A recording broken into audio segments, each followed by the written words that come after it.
El Santo del Día.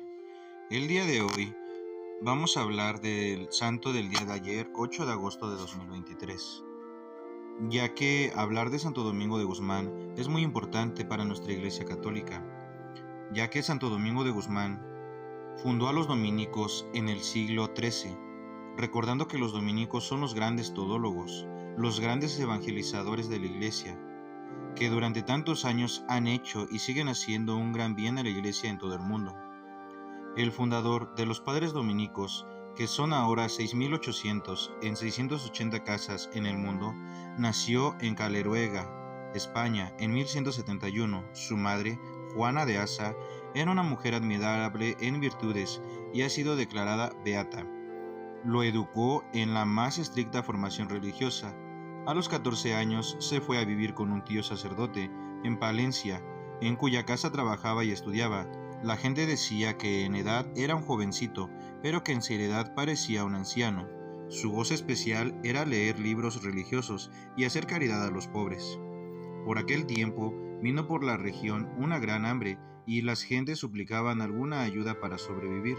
Domingo repartió en su casa todo lo que tenía y hasta el mobiliario. Luego, cuando ya no le quedaba nada más con que ayudar a los hambrientos, vendió lo que más amaba y apreciaba, sus libros, que en ese tiempo eran copiados a mano y costosísimos y muy difíciles de conseguir. Y con el precio de la venta ayudó a los menesterosos, a quienes los criticaban por este desprendimiento. Les decía: no puede ser que Cristo sufra hambre en los pobres, mientras yo guarde en mi casa algo con lo cual podía socorrerlos.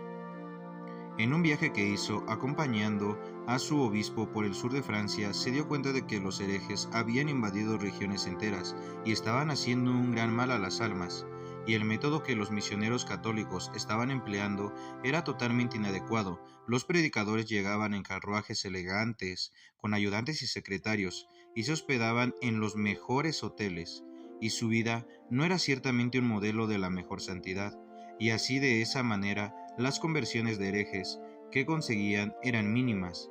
Domingo se propuso un modo de misionar totalmente diferente.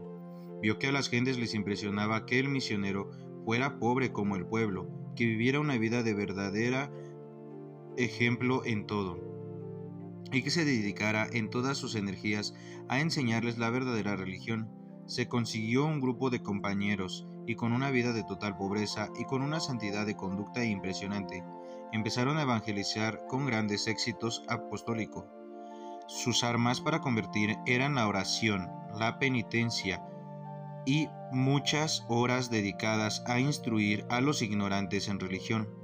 Cuando algunos católicos trataron de acabar con los herejes por medio de las armas o de atemorizarlos para que se convirtieran, les dijo: es inútil tratar de convertir a la gente con la violencia. La oración hace más efecto que todas las armas guerreras. No crean que los oyentes se van a conmover y a volver mejores porque nos ven muy elegantemente vestidos. En cambio, con la humildad sí se ganan los corazones. Domingo llevaba ya 10 años predicando al sur de Francia y convirtiendo herejes y enfervorizando católicos, y a su alrededor había reunido un grupo de predicadores que él mismo había ido organizando e instruyendo de la mejor manera posible. Entonces pensó en formar con ellos una comunidad de religiosos y, acompañado de su obispo, consultó al sumo pontífice Inocencio III. Al principio el pontífice estaba dudoso de si conceder o no el permiso para fundar la nueva comunidad religiosa, pero dicen que en un sueño vio que el edificio de la iglesia estaba ladeándose y con peligro de venirse abajo, y que llegaba dos hombres, Santo Domingo y San Francisco, y le ponían el hombro y lo volvían a levantar. Después esa visión ya el Papa no tuvo dudas en que si debía aprobar las ideas de nuestro santo. Y cuentan las antiguas tradiciones que Santo Domingo vio en sueños que la ira de Dios iba a enviar castigo sobre el mundo, pero que la Virgen Santísima señalaba a los dos hombres que con sus obras iban a interceder ante Dios y lo calmaban. El uno era Domingo y el otro era un desconocido, vestido casi como un pordiosero, y al día siguiente, estando orando en el templo, vio llegar al que vestía como un mendigo, y era nada menos que San Francisco de Asís. Nuestro santo lo abrazó y le dijo: los dos tenemos que trabajar muy unidos para conseguir el reino de Dios. Y desde hace siglos ha existido la bella costumbre de que cada año, el día de la fiesta de San Francisco, los padres dominicos van a los conventos de los franciscanos y celebran con ellos muy fraternalmente la fiesta. Y el día de la fiesta de Santo Domingo, los padres franciscanos van a los conventos de los dominicos y hacen juntos una alegre celebración de buenos hermanos. En agosto de 1216 fundó Santo Domingo su comunidad de predicadores, con 16 compañeros que lo querían y le obedecían como al mejor de los padres. 8 eran franceses, 7 españoles y 1 inglés. Los preparó de la mejor manera que le fue posible y los envió a predicar, y la nueva comunidad tuvo una bendición de Dios tan grande que a los pocos años ya los conventos de los dominicos eran más de 70 y se hicieron famosos en las grandes universidades, especialmente en la de París y en la de Bolonia. El gran fundador le dio a sus religiosos unas normas que les han hecho un bien inmenso por muchos siglos. Por ejemplo, estas: primero contemplar y después enseñar, o sea, antes dedicar mucho tiempo y muchos esfuerzos a estudiar y meditar las enseñanzas de Jesucristo y de su iglesia, y después, sí, dedicarse a predicar con todo el entusiasmo posible. Predicar siempre en todas partes. Santo Domingo quiere que el oficio principalísimo de sus religiosos sea de predicar, catequizar, tratar de propagar las enseñanzas católicas por todos los medios posibles, y él mismo daba el ejemplo. Donde quiera que llegaba, empleaba la mayor parte de su tiempo en predicar y enseñar catecismo. La experiencia le había demostrado que las almas se ganan con la caridad. Por eso todos los días pedía a nuestro Señor la gracia de crecer en el amor hacia Dios y en la caridad hacia los demás, y tener un gran deseo de salvar almas. Esto mismo recomendaba a sus discípulos que pidieran a Dios constantemente. La misión de los dominicos, predicar para llevar almas a Cristo, encontró grandes dificultades, pero la Virgen vino a su auxilio. Estando en Fangeux, una noche en oración, tiene una revelación donde, según la tradición, la Virgen le revela el rosario como arma poderosa para ganar almas. Esta tradición está respaldada por numerosos documentos pontificios.